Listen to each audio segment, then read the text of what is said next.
अस्सलाम वालेकुम, मैं हूं डॉक्टर सादिया अलवी और वेलकम करती हूं आपको अपने इस यूट्यूब चैनल में। आज हम बात करेंगे कि वो ख़वातीन जो कि प्रेग्नेंट हैं और जैसे कि आगे कुर्बानी आ रही है तो क्या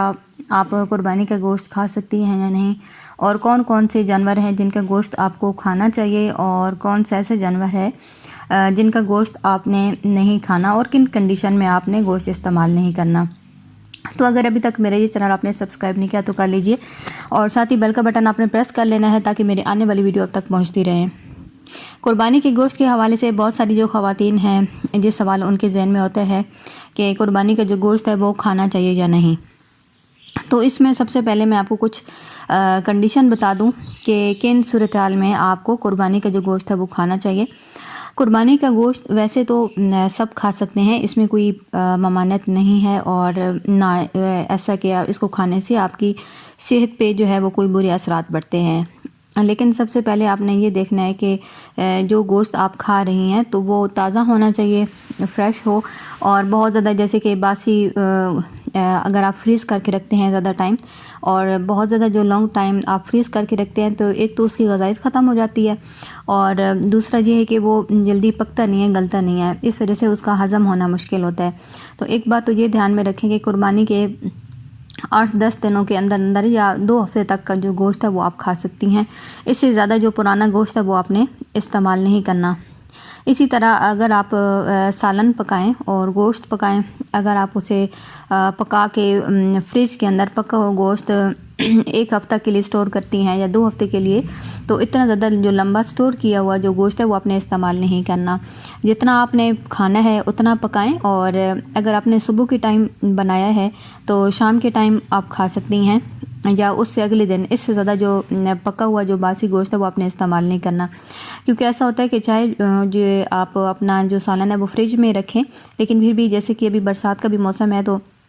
जो आप बासी खाना खाती हैं तो उससे आपके जो स्टमक है उसमें मसला होता है, उल्टी का होना, नौज़िया, डायरिया और जो फूड पॉइजनिंग के जो ख़तरात है वो बढ़ जाते हैं। तो एक तो बरसात के मौसम के पेश नज़र और दूसरा ये है कि जो गोश्त चाहे पका हुआ हो लेकिन फिर भी उसे अगर आप ज़्यादा दिन तक स्टोर करके रखेंगी फ्रिज में फिर भी उसके अंदर कोई ना कोई जरासीम पैदा हो जाते हैं। तो इस वजह से स्पेशली प्रेग्नेंट ख़वातीन के लिए ये ज़रूरी है कि वो ताज़ा पका हुआ गोश्त खाएँ, ज़्यादा बासी ना खाएँ।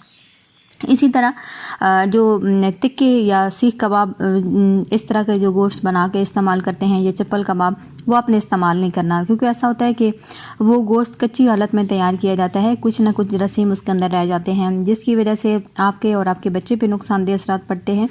गोश्त हमेशा जब भी पकाएं पका हुआ गोश्त खाएं और जला हुआ जो गोश्त है वो आपने इस्तेमाल नहीं करना। इसी तरह जो बहुत ज़्यादा तला हुआ गोश्त आपने इस्तेमाल नहीं करना। अगर आप इस्तेमाल करती हैं तो उसमें थोड़ा सा पानी शामिल करके थोड़ा सा हल्का सा जो है शोरबा बना के आप खा लें, क्योंकि जितना ज़्यादा आप उसमें मसाला शामिल करती हैं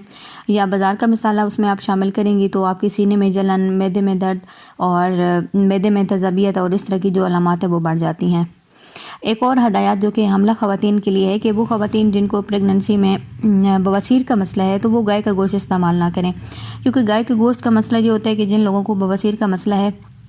गाय का गोश्त खाने से उनकी ये तकलीफ़ बढ़ जाती है। इसी तरह वो ख़वातीन जिनकी हिस्ट्री है टीबी की, उनके अम्मी अब्बू को थी या उनको कभी ज़िंदगी में हुई है तो वो भी गाय के गोश्त से एहतियात करें, क्योंकि अक्सर ये होता है कि जो टीबी के जो जरासीम होते हैं वो गाय के गोश्त में ज़्यादा पाए जाते हैं। तो गाय का जो गोश्त है वो आपने इस्तेमाल नहीं करना। बाकी बकरा, दुम्बा या कोई भी